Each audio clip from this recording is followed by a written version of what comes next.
família em digueren que havies mort. No importa quin vent et llança a terra, havies mort un dia ple de calors amargues, el 4 de setembre. Jo estava fent la mili.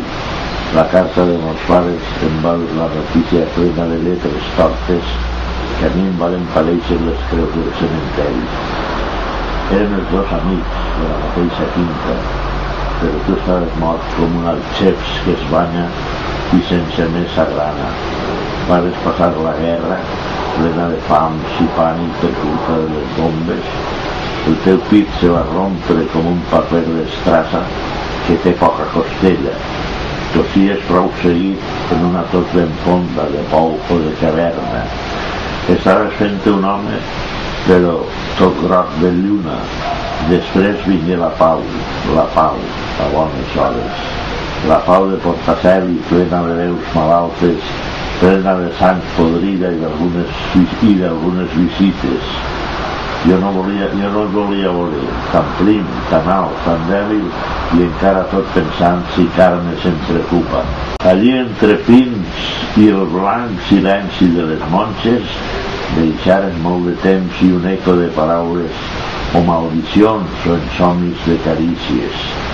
Allí anava creixent la teua nit més fosca, més negra de camins, més ampla i absoluta. Et vares cansar molt, cansar com un atleta que no ha fet bona marca i perd a cops la vida. Per fi digueres prou, estaves fart de pneumo i de radiografies i de sentir als ossos l'arreu de la derrota i el fred de la pantalla. Tornaves cap a casa en eixe amarg silenci que dona la certesa del mal que no té cura.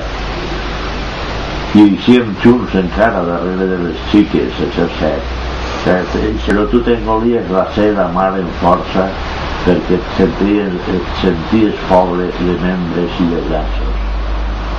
Jo sé que ple de ràbia mataves els desitjos de tindre un mos al llavi en gust de fruita jove, que anaves consumint-te al bull de la sentència cruel i irrevocable del teu marcat crepúscul.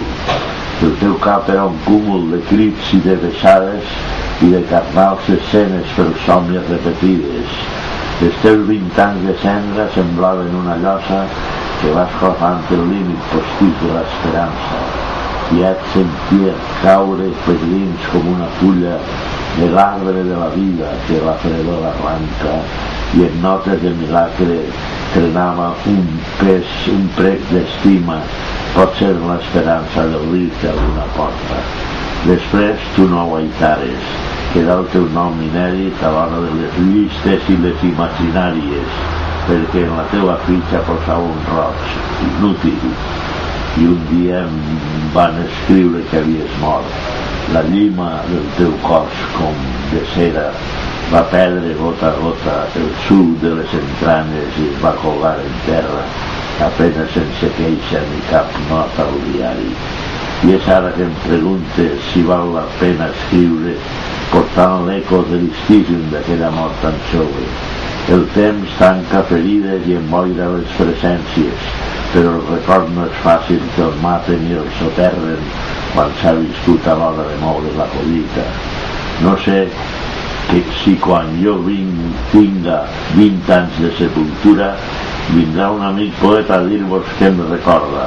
Pot ser, com no soc jove, no inspire tanta llàstima i em sembraran silencis que diuen més que els versos. Si vols que te digui la veritat, jo comencia a fer versets, el que se diuen versets, versitos, pues quan tindria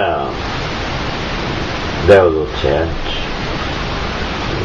tonteries, quan el meu germà major estava en el servici militar, ja li fiu un poema, perquè ell era molt aficionat a bous, i li fiu un poema de la correguda de bous.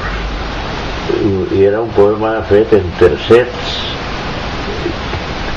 encadenats, o sigui que i ja veus, entonces ell estava a la mili, tenia 20, jo tenia 18 anys, i 18 anys ja feia coses, ja més, ja no eren versitos, no?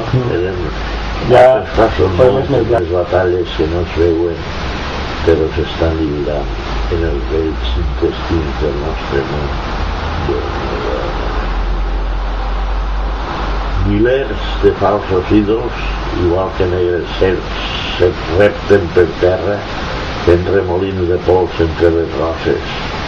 Ídols falsos que amaguen robes blanques i construïxen temples de cultura per embaucar els pobres que no llitgen. Quin héroe se llança a les trinxeres per a encetar batalles contra els ídols que sempre aconsegueixen la victòria? Qui duu l'estral que talla tanta raïl profunda que viu en l'home crèdul i el domina? Qui llaurirà la carn moderna i rosa per traure-li les crítiques del ventre? Els homes no han sabut mai lliberar-se dels ídols que pregonen la fortuna. Les serps malignes acaben a l'abisme dels propòsits a qui se creu sobrat d'intel·ligència. Difícil és el viure junt als ídols i encara més difícil tindre agalles i anar en contra d'ells a força d'ungles. La por, el sacrifici posa les llibertats baix una llosa que tanca les doctrines, la doctrina verdadera.